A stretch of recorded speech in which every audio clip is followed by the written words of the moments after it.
স্বাগত জানাচ্ছি। আজকে আমরা আলোচনা করব যে এক্সপেরিমেন্টটা নিয়ে, সেটির নাম হচ্ছে কালার টেস্ট ফর প্রোটিন। আমরা শুরু করি। প্রথমেই আসলে আমরা এই প্রোটিন সলিউশনটা কীভাবে প্রিপারেশনটা করব সেটা একটু দেখানোর চেষ্টা করছি। প্রথমে একটা ডিম নিব, আমরা ডিম নিয়ে সেটা ভাঙবো।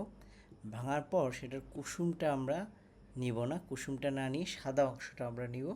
নেওয়ার পর সেখানে একটু পানি দিয়ে আমরা নেড়ে নাড়লে আমাদের প্রোটিন সলিউশনটা তৈরি হয়ে যাবে। তার মানে আমরা প্রোটিন সলিউশনটা তৈরি করতে পারলাম। তারপর আমাদের প্রথম যে টেস্টটা করব, আমরা এটি করব বায়োরেট টেস্ট। বায়োরেট টেস্টটা কেন করব? এটি হচ্ছে আসলে প্রোটিনের খুবই জেনারেল টেস্ট, মানে পেপটাইড বন্ড আছে কি নেই, অর্থাৎ প্রোটিন হলে পেপটাইড বন্ড থাকবে, আর পেপটাইড বন্ড থাকলে আমরা বুঝতে পারবো এটা প্রোটিন। খুব জেনারেল একটা টেস্ট প্রোটিনের, আমরা এটা বায়োরেট টেস্টের মাধ্যমে নিশ্চিত হতে পারি। এটা আসলে প্রিন্সিপাল কী, কীভাবে আসলে এই বায়োরেট টেস্টটা কাজ করে।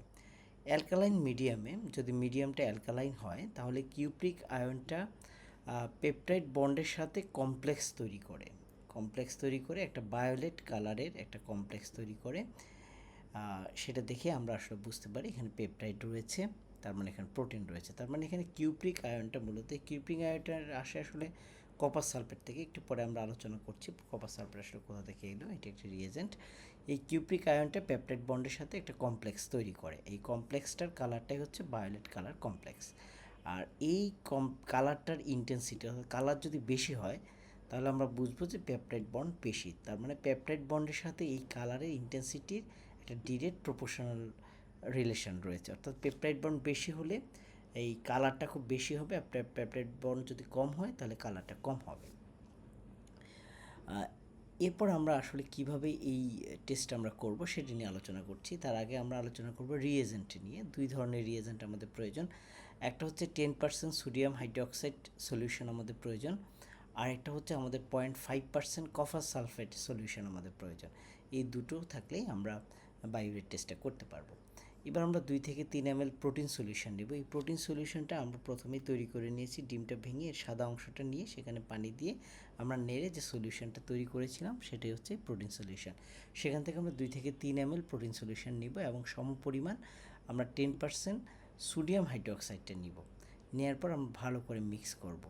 করার পরে আমরা 0.5% কপার সালফেট আমরা ড্রপ বাই ড্রপ দিব। আমরা যখন 0.5% কপার সালফেট দিব তখন আমরা দেখব যে এটা আসলে পার্পলিশ ভায়োলেট বা পিঙ্কলিশ ভায়োলেট কালার আসছে, অর্থাৎ এই ধরনের কালার চলে আসবে। এই ধরনের কালার আসলে আমরা বুঝবো যে এখানে পেপটাইড বন্ড রয়েছে। এবার আমরা আসি এবার আমরা আসি যে কেন আসলে এই টেস্টটাকে বায়োরেট টেস্ট বলা হয়। এটাকে বায়োরেট টেস্ট বলা হয় কারণ ইউরিয়াকে যদি আমরা 180°C তাপমাত্রায় হিট দিই তাহলে বায়োরেট ফর্ম করে। এটি হচ্ছে বায়োরেট, এবং এই বায়োরেটে দুইটা পেপটাইড বন্ড রয়েছে। সিওএনএইচ বন্ডটাকে আমরা জানি পেপটাইড বন্ড, সিওএনএইচ বন্ড একটা, সিওএনএইচ বন্ড আরেকটা, অর্থাৎ দুইটা সিওএনএইচ বন্ড রয়েছে। এখানে সিওএনএইচ বন্ড একটা, এখানে সিওএনএইচ বন্ড একটা, মানে দুইটা পেপটাইড বন্ড রয়েছে।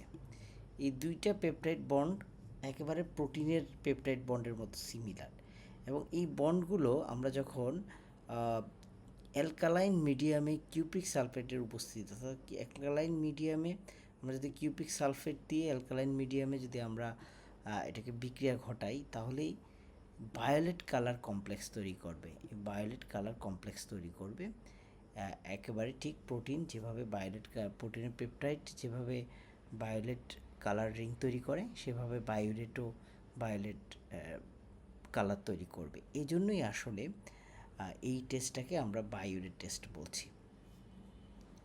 এবার আমরা আসি, তাহলে আমরা আরেকবার যদি একটু রিক্যাপ করি যে আসলে কেন বায়োরেট টেস্টটাকে এই টেস্টটাকে বায়োরেট বলা হয়। প্রথমত আমরা জানি যে 180°C তাপমাত্রায় ইউরিয়াকে যদি হিট দেওয়া হয় তাহলে বায়োরেট ফর্ম করে, এবং সেই বায়োরেটটা কপার সালফেটের অ্যালকালাইন কন্ডিশনে কপার সালফেট যদি আমরা ইউজ করি, সেই কপার সালফেটের উপস্থিতিতে এটি আসলে কপার কমপ্লেক্স বা ভায়োলেট কালার দিবে, যেটি আসলে পেপটাইডের যে ভায়োলেট কালার অর্থাৎ প্রোটিনের যে ভায়োলেট কালার সেম কালার দিবে। সেই জন্য এটাকে আমরা আমাদের যে প্রোটিনের টেস্ট সেটাকে আমরা বায়োরেট টেস্ট বলছি, এই বায়োরেটের সাথে সামঞ্জস্যতা রেখে।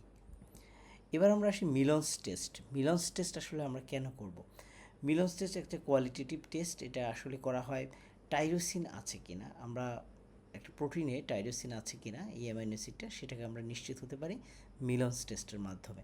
আমরা যদি এই ডান সাইডে এই স্ট্রাকচারটা দেখি, এটা হচ্ছে টাইরোসিন স্ট্রাকচার। এখানে আমরা দেখব একটা ফিনাইল গ্রুপ আছে, একটা ওএইচ গ্রুপ আছে। এটি আসলে বিক্রিয়া করবে, কিভাবে করবে আমরা একটু দেখার চেষ্টা করি। প্রিন্সিপালটা হচ্ছে এই ফেনোলিকের যে ওএইচ গ্রুপটা আছে টাইরোসিনের, এটা রিয়্যাক্ট করবে মিলন্স রিয়েজেন্টের সাথে। একটু পরে আমরা মিলন্স রিয়েজেন্ট কি সেটা আলোচনা করবো। তবে এখানে দেওয়া আছে সেটা হচ্ছে মার্কিউরিক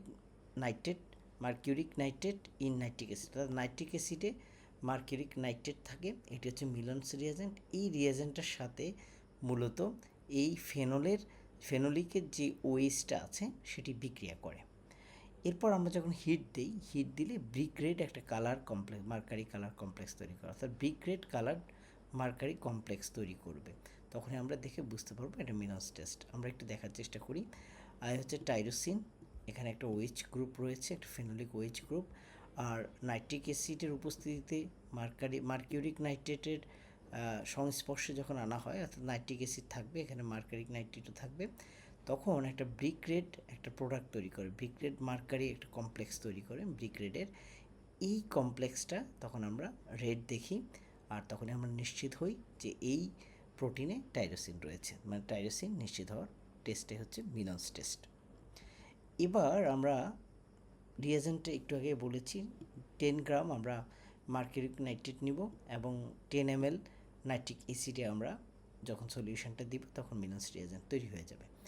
এবার আমরা কিভাবে করব, 2 থেকে 3 ml প্রোটিন সলিউশন আমরা নিব, সেখানে 3 থেকে 4 ড্রপ, খুব বেশি প্রয়োজন নয়, 3 থেকে 4 ড্রপ অথবা হাফ থেকে 1 ml, হাফ থেকে 1 ml মিলন্স রিয়েজেন্ট নেওয়ার পর আমরা ভালো করে মিক্স করব। তারপর আমরা হিট দিব। হিট দেওয়ার পরে আমরা দেখব এই ধরনের কালার আসছে, অর্থাৎ রেড একটা কালার চলে আসবে, থোকা থোকা রেড। এই রেডটা আসলে আমরা বুঝতে পারবো যে মিলন্স টেস্টটা এখানে আসলে টাইরোসিন রয়েছে প্রোটিনে। এরপরে আমরা করব জ্যান্থোপোটেরিক টেস্ট। এই জ্যান্থোপোটেরিক টেস্টটা হচ্ছে কোয়ালিটেটিভ টেস্ট। কিসের জন্য? To detect aromatic amino acid. Aromatic amino অ্যাসিডগুলো ডিটেক্ট করার জন্য যে টেস্টটা, সেটাকে আমরা জ্যান্থোপোটেরিক টেস্ট বলি। আমরা জানি অ্যারোমেটিক অ্যামাইনো অ্যাসিড 3টে, টাইরোসিন, ট্রিপ্টোফ্যান এবং ফিনাইলঅ্যালানিন। এক্ষেত্রে টাইরোসিন এবং ট্রিপ্টোফ্যানটা পজিটিভ দিবে, ট্রিপ্টোফ্যান এবং টাইরোসিনটা পজিটিভ দিবে, ফিনাইলঅ্যালানিনটা পজিটিভ দিবে না। কেন দিবে না সেটা আমরা একটু পরে আলোচনা করব। এবার আমরা আসি প্রিন্সিপাল কি। কনসেন্ট্রেটেড যে নাইট্রিক অ্যাসিড ইউজ করা হয় রিয়েজেন্টে, এই কনসেন্ট্রেটেড নাইট্রিক অ্যাসিডটা আসলে নাইট্রেট করে অ্যারোমেটিক রিং, অ্যামাইনো অ্যাসিডের যে অ্যারোমেটিক রিংটা রয়েছে, এই অ্যারোমেটিক রিংকে যেখানে ওইস থাকবে ফেনল গ্রুপ, এই অ্যারোমেটিক রিংকে নাইট্রেটস করবে। এখানে নাইট্রেটটা অ্যাড হয়, অর্থাৎ নাইট্রেটেড অ্যারোমেটিক রিং হবে, যেটা ইয়েলো কালার হবে। এবং অর্থাৎ ইয়েলো কালারের নাইট্রো ডেরিভেটিভস তৈরি করলো, নাইট্রো ডেরিভেটিভস। তারপরে আমরা যখন সোডিয়াম হাইড্রোক্সাইড অ্যাড করব, সোডিয়াম হাইড্রোক্সাইড অ্যাড করলে এই ইয়েলো কালারটা অরেঞ্জ কালার হয়ে যাবে এবং কনফার্ম করবে যে অ্যারোমেটিক অ্যামাইনো অ্যাসিড রয়েছে। আমি আরেকবার রিপিট করছি, যখন কনসেন্ট্রেটেড নাইট্রিক অ্যাসিডের মধ্যে আমরা যখন অ্যারোমেটিক অ্যামাইনো অ্যাসিডগুলো ছাড়বো, তখন এই অ্যারোমেটিক অ্যামাইনো অ্যাসিডের যে অ্যারোমেটিক রিংটা রয়েছে, সেটি আসলে নাইট্রিক অ্যাসিডের সাথে বিক্রিয়া করে নাইট্রো ডেরিভেটিভস তৈরি করবে, অর্থাৎ নাইট্রেটেড হয়ে যাবে। সেই নাইট্রেটেডটা ইয়েলো কালার হয়, অর্থাৎ ইয়েলো কালার নাইট্রো ডেরিভেটিভস তৈরি হলো। সেখানে আমরা যখন সোডিয়াম হাইড্রোক্সাইড অ্যাড করব, তখন এটা অরেঞ্জ ইয়েলো কালার হয়ে যাবে। আমরা এটা দেখার চেষ্টা করি। প্রথম আমরা 2 থেকে রিয়েজেন্টে আগে আলোচনা করি। কনসেন্ট্রেটেড নাইট্রিক অ্যাসিড এবং 20% সোডিয়াম হাইড্রোক্সাইড দিলে আমাদের এটি হচ্ছে আমাদের রিয়েজেন্ট। আমরা কনসেন্ট্রেটেড নাইট্রিক অ্যাসিডের মধ্যে 20% সোডিয়াম হাইড্রোক্সাইড দিয়ে দিলে আমাদের রিয়েজেন্ট তৈরি হয়ে যাবে। এখন আমরা প্রথমেই 2 থেকে 3 ml প্রোটিন সলিউশন নিব এবং 1 থেকে 2 ml নাইট্রিক অ্যাসিড দিব। নাইট্রিক অ্যাসিড দিয়ে আমরা ভালোভাবে মিক্স করব। মনে রাখবো, ভালো করে মিক্স করলে আমরা দেখব হোয়াইট কালারের প্রিসিপিটেশন পড়েছে, এবং যখন আমরা হিট দিব তখন সেটা ইয়েলো কালার হয়ে যাবে। আর যখন আমরা সেই ইয়েলো কালারের পরে যখন আমরা সোডিয়াম হাইড্রোক্সাইড দেব, তখন সেটা অরেঞ্জ কালার হয়ে যাবে। আমি আরেকবার রিপিট করছি, আমরা যখন 2 থেকে 3 ml প্রোটিন সলিউশনের সাথে 1 থেকে 2 ml নাইট্রিক অ্যাসিড দিব, তখন হোয়াইট কালারের প্রিসিপিটেশন আমরা দেখতে পাবো। যখন আমরা হিট দিব তখন ইয়েলো কালার হবে, অর্থাৎ হিট দেওয়ার পরে ইয়েলো কালার হবে। তারপরে আমরা যখন সোডিয়াম হাইড্রোক্সাইড আমরা অ্যাড করব ড্রপে ড্রপে, তখন সেটা অরেঞ্জ কালার হয়ে যাবে। তার মানে সেটা প্রমাণ করবে যে এখানে অ্যারোমেটিক অ্যামাইনো অ্যাসিড রয়েছে, অর্থাৎ টাইরোসিন ও ট্রিপ্টোফ্যান রয়েছে। ফিনাইল অ্যালানিনটা কালার দিবে না, অথবা দিলেও খুবই হালকা ইয়েলো, যেটা আমরা আসলে ধরতে পারবো না। এটা কেন ধরতে পারবো না? কারণ সেটার ফিনাইল অ্যালানিনের বেনজিন রিং রয়েছে, একটু পরে আমরা সেটা আলোচনা করছি। রাইট, ইয়েলো কালার চলে আসবে যখন আমরা হিট দিব, তারপর সোডিয়াম হাইড্রোক্সাইড দিলে সেটাই অরেঞ্জ কালার আসছে। জ্যান্থোপোরেটিক টেস্টে যখন টাইরোসিন থাকবে সেটা স্ট্রংলি পজিটিভ দিবে, অর্থাৎ ইয়েলো কালার, এবং তারপরে সোডিয়াম হাইড্রোক্সাইড দেওয়ার পর অরেঞ্জ কালার আসবে। এর কারণটা হচ্ছে যে টাইরোসিনে ফেনোলিক যে অ্যারোমেটিক রিংটা রয়েছে সেটা খুব সহজে নাইট্রেটেড হয়ে যায়। আর ট্রিপ্টোফেনের এটাও স্ট্রংলি পজিটিভ দিবে, কারণ যে ট্রিপ্টোফেনের যে ইনডোল রিংটা রয়েছে সেটাও নাইট্রেটেড হয়, খুব দ্রুতই হয়। আর ফিনাইল অ্যানানিন এটা আসলে খুব উইকলি পজিটিভ অথবা সামটাইমস আসলে নেগেটিভ, এটাকে কনসিডার করা হয় নেগেটিভ হিসাবে। কেন? কারণ এই ফিনাইল অ্যানানিনের বেনজিন রিং রয়েছে, এবং এই বেনজিন রিংটা খুব একটা রিঅ্যাক্টিভ না। রিঅ্যাক্টিভ না থাকার কারণ হচ্ছে এখানে OH বা NH2 গ্রুপ নেই, আর OH বা NH গ্রুপ না থাকার কারণে এটা আসলে নাইট্রেটেড হয় না, অথবা নাইট্রেটেড হলেও খুবই অল্প পরিমাণে হয়। এই জন্য আমরা আসলে জ্যান্থোপোরেটিক টেস্টে ফিনাইল অ্যালানিনের ক্ষেত্রে পজিটিভ দেখতে পাই না। এবার আমরা আসি সাকাগুচি টেস্ট। সাকাগুচি টেস্ট আসলে আমরা কেন করব? সাকাগুচি টেস্ট আমরা করি মূলত আর্জিনিন উপস্থিত আছে কি নেই প্রোটিনে, সেটা আমরা নিশ্চিত হওয়ার জন্য সাকাগুচি টেস্টে আমরা করে থাকি।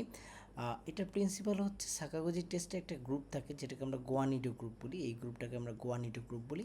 এই গোয়ানিডো গ্রুপটা আর্জিনিনের যে রিয়েজেন্ট আলফা ন্যাফথল আছে সেটার সাথে বিক্রিয়া করে, এবং সাথে অক্সিডাইজিং এজেন্ট যেটা সোডিয়াম হাইপোব্রোমাইড বা সোডিয়াম হাইপোক্লোরাইড থাকে সেটা সহ বিক্রিয়া করে, এবং মিডিয়ামটা হয় অ্যালকালাইন মিডিয়াম। তার মানে অ্যালকালাইন মিডিয়ামে অক্সিডাইজিং এজেন্ট এবং আলফা ন্যাফথল এই দুটো গুয়ানিডো গ্রুপের সাথে বিক্রিয়া করে। গুয়ানিডো গ্রুপটা কোথায় থাকে? আর্জিনিনে থাকে, এবং বিক্রিয়া করে একটা ব্রাইট চেরি রেড কালারের একটা কমপ্লেক্স তৈরি করে। এই ব্রাইট চেরি রেড কালার আমরা দেখতে পাচ্ছি নিচের ডান দিকে একটা ব্রাইট চেরি রেড কালার। এই ব্রাইট চেরি রেড কালার যখন হবে আমরা বুঝবো যে এই প্রোটিনটাতে আর্জিনিন রয়েছে। আমরা একটু যদি লক্ষ্য করি বিক্রিয়ার দিকে, এটি হচ্ছে আর্জিনিন স্ট্রাকচার এবং এটি হচ্ছে গুয়ানিডো গ্রুপ। এই গুয়ানিডো গ্রুপের সাথে আলফা ন্যাফথল কমপ্লেক্স তৈরি করবে, এবং সেখানে অ্যালকালাইন কন্ডিশনে এবং সোডিয়াম হাইপোব্রোমাইডের উপস্থিতিতে তখন এই যে রেড কালারের একটা কমপ্লেক্স, এই ধরনের একটা রেড কালারের একটা কমপ্লেক্স আমরা দেখতে পাচ্ছি, এই রেড কালারের কমপ্লেক্স তৈরি করবে, যেটা আসলে আমরা দেখব যে চেরি রেড কালার, আমরা কনফার্ম হব যে এই সলিউশনে আর্জিনিন রয়েছে।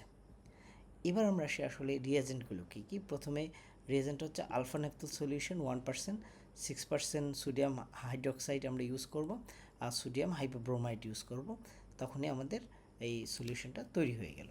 এবার আমরা কিভাবে আসলে এই কাজটা করব? 2 থেকে 3 ml আমরা প্রোটিন স্যাম্পল নিব, এবং সমপরিমাণ অথবা প্রথমে আমরা সাকাগুচি রিয়েজেন্ট আমরা সমপরিমাণ দিতে পারি, অথবা আমরা আলাদাভাবেও দিতে পারি। প্রথমে 1 ml সোডিয়াম হাইড্রোক্সাইড দিব, তারপরে 2 ড্রপ আলফা ন্যাফথল দিব, এবং 1 ড্রপ সোডিয়াম হাইপোক্লোরাইড দিব। দেওয়ার পর আমরা ভালো করে মিক্স করব। মিক্স করার পরে আমরা হিট দিব। হিট দেওয়ার পরে আমরা দেখতে পাবো যে চেরি রেড কালার চলে আসছে, তার মানে এটা আর্জিনিনের ক্ষেত্রে পজিটিভ দিচ্ছে সাকাগুচি টেস্টে।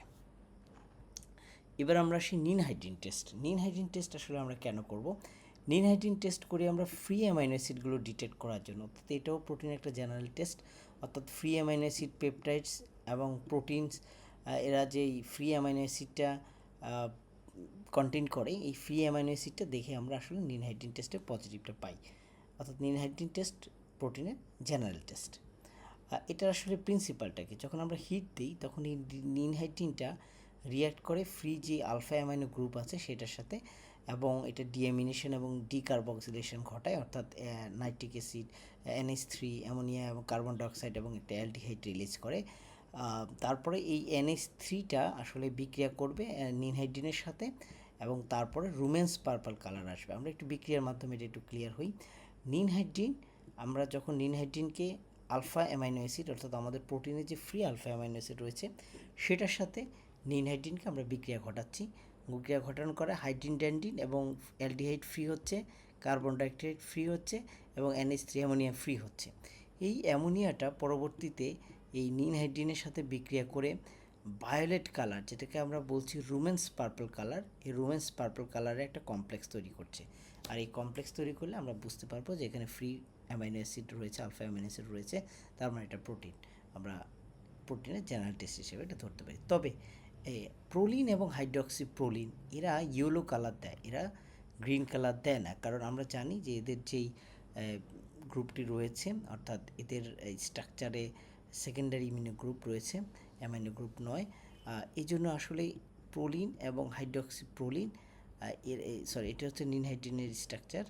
নিনহাইড্রিনের সাথে প্রোলিনটা ইয়েলো অরেঞ্জ কালার দিবে, অর্থাৎ ইয়েলো কালার দেয় প্রোলিন এবং হাইড্রক্সি প্রোলিনের ক্ষেত্রে, আর রোম্যান্স পার্পল কালার দেয় অন্যান্য অ্যামাইনো অ্যাসিডগুলোর ক্ষেত্রে।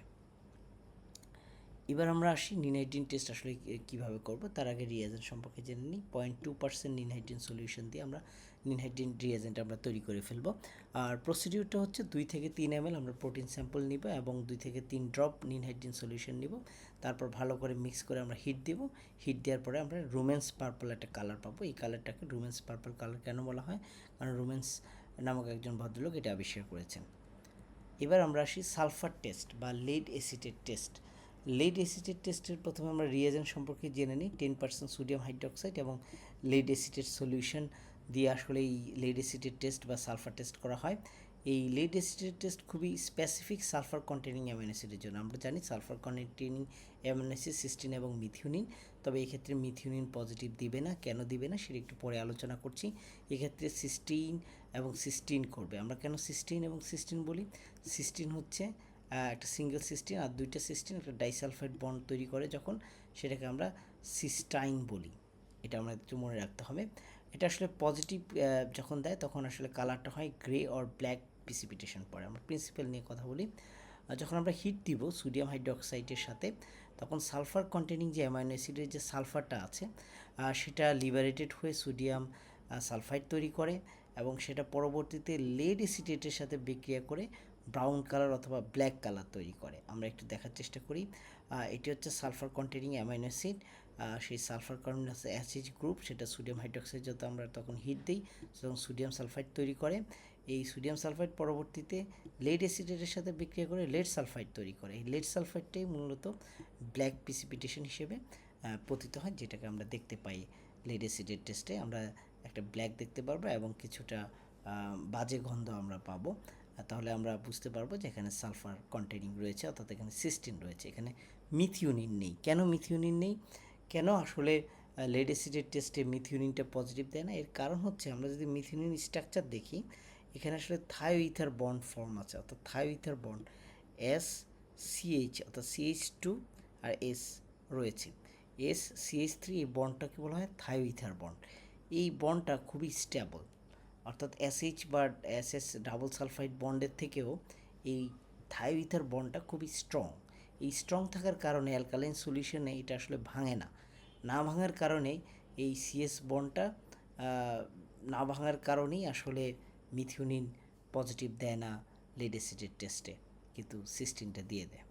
এর মেন কারণ হচ্ছে থায়োইথার বন্ডটা, কারণ থায়োইথার বন্ডটা অ্যালকালাইন কন্ডিশনে ভাঙে না, এটা মনে রাখতে হবে। এবার আমরা একটু সামারিতে চলে যাই, আমরা একেবারে শেষ দিকে রয়েছে। প্রথমে আমরা বায়োরেট টেস্ট নিয়ে কথা বলেছিলাম। বায়োরেট টেস্ট হচ্ছে মূলত আমরা কেন করি, আমরা পেপটাইডস বা প্রোটিন, এটা প্রোটিনের জেনারেল টেস্ট হিসেবে করি। এটা আসলে প্রিন্সিপালটা, এটা কালারটা কেমন দেয়, ভায়োলেট কালার বা পার্পল কালার দেয়।